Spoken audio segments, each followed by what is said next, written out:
He mixed the snake bones with chicken bones and added ingredients. And I'm 63, like I said before, I've never tasted such a delicious soup. Incredible soup. The meat was okay, because we were watching it, the taste felt slightly different. Otherwise, I'd have confused it with chicken and mixed vegetable. But the soup was incredible, and I'm just dying to get back to have another one of those cups of soup. But these are things which is very normal for them, which is abnormal for us.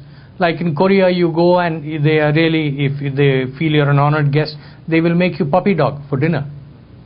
And Koreans. So basically each person has, in India when I left, now of course things are different. When a guest came for lunch, it was chicken.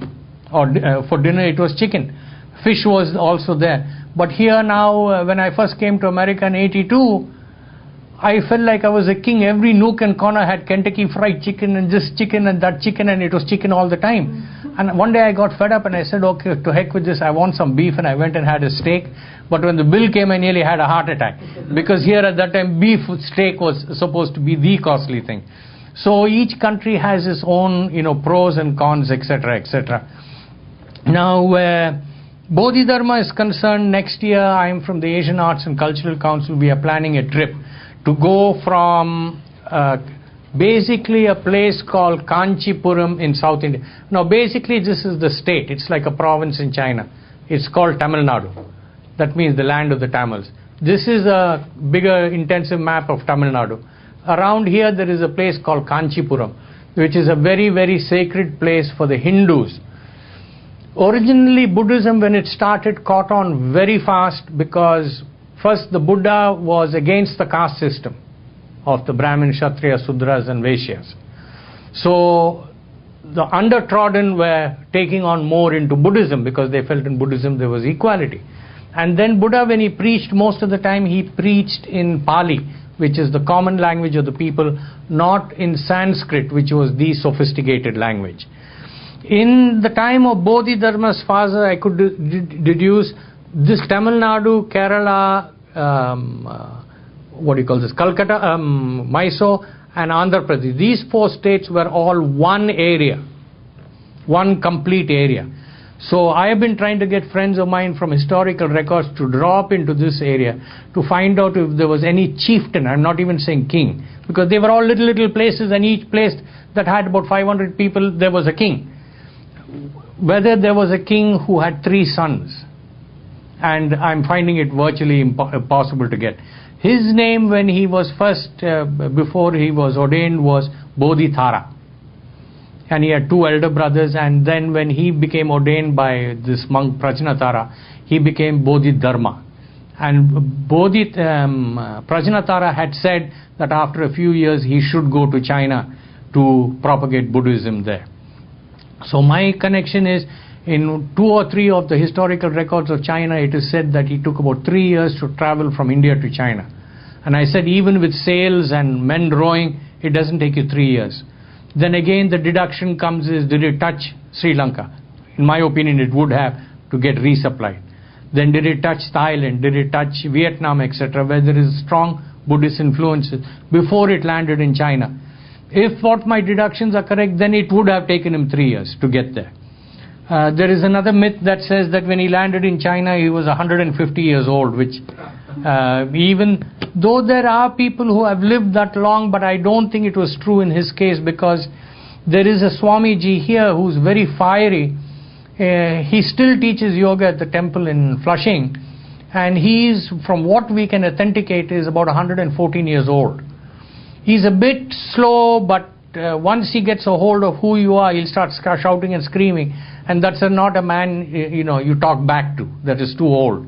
Like, I met him after I had my surgery of about 8 years, and I met him at the temple, and I knelt before him and put my hand on his knee, and I said, Swamiji, do you remember me? He looked at me and you could see his brain whirring. He was trying to think, where the hell did I see this guy? But he remembered he had seen me somewhere. And then I said, it's Arana, the journalist. Oh, how are you? Then he patted me on the back, and then suddenly he forgot all that and he started screaming at me in front of everybody. How have you put on so much of weight? You have become very fat, this, that, and I'm trying to slither into my clothes, and this guy is throwing half a dozen fits. But then what do you say to him? He's the grand old man of yoga. He was actually born deformed. When he was born, 114 more years maybe, his parents threw him into a fire because they wanted to kill him. At that time, a Swamiji walking past saw the child, took the child out of the fire, and then brought him up as a yogi. So he's learned yoga right from the time he's young itself, and he does some of these crazy feats of yoga which we call crazy, which is used for them quite normally, etc. You had another question? No, just a small comment. I just want to say that Buddhism was definitely one of the most precious gifts that we received from India and Indian people. For that, I just want to say thank you for you guys. Well, I had nothing to do with it, but I'll accept the thanks. No, but the situation is, like, I remember one Chinese friend of mine telling me, I'll go one step backwards. I was flying from London to Delhi, and I was just dying to get into Delhi and break into a sweat because I left London in November and it was bitterly cold. In a place called Clacton-on-Sea, I came out one night and I couldn't feel my ears. And I said, boy, it's time to go back. So we came back, and in the flight was a Britisher, and we kept teasing him, the whole way, like, you stole our peacock throne, you stole this, you took tea from India, and all that sort of thing. And he kind of kept quiet till we reached Delhi, and just before we reached Delhi, he said, well, don't think we did that for fun, understand? We taught you guys English. And a Chinese friend recently teasing me, he says, you all gave us religion, but we gave you Chinese food. And all over India you have a lot of places where Chinese food is everywhere, in every part of the world. And so it's not to say we gave you religion, because there was again a lot of inter-exchange of, there was a lot of travelers who came from China to India, saw Buddhism, invited Buddhist monks over, etc. You all had your own form of religion called Confucianism and Taoism, etc., etc. And here there is a gentleman, if you want to give me your email addresses and I'll send you his connecting email. He organizes functions on interreligious faiths. He doesn't believe there are different religions. He says all of us believe in a God and we should all work together. He is the 74th in lineage from Confucius, here located in New York in Queens. And a grand old man, he's a good friend. We go out and gobble Indian food together, because I believe Indian food or whatever food always brings people together. So if you come to India, the first thing is, if you meet somebody there, the first thing they'll tell you is come home for food.